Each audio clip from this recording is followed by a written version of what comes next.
Rain is a liquid-shaped precipitation distinct from non-liquid precipitation like snow, ice cube, and sleet. Rain requires a thick layer of atmosphere in order to meet temperatures above the melting point near and above the Earth's surface.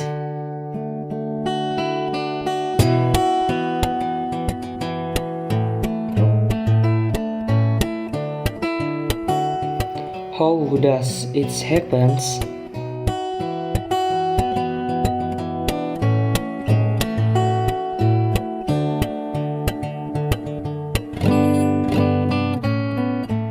The process of rain is the natural phenomenon that from cycle rotation of the water on the earth.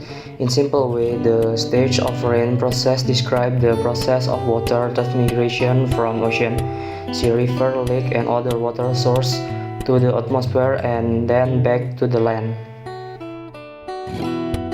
The rain process starts from the heat of the sun, which makes the water surface from the sea, river, and lake evaporate to the air. The high temperature because of the sun heat causes the water vapor having a condensation and turn into liquid droplets. The liquid droplets getting heavy by the high temperature and then it changes into clouds.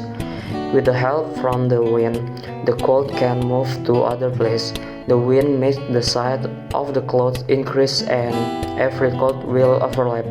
Then it will reach the atmosphere which has a lower temperature. In this temperature, the particle of water is formed.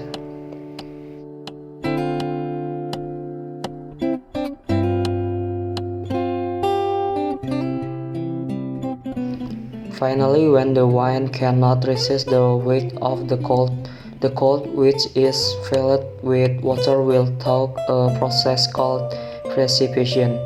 In this last process, rain falls down to the earth.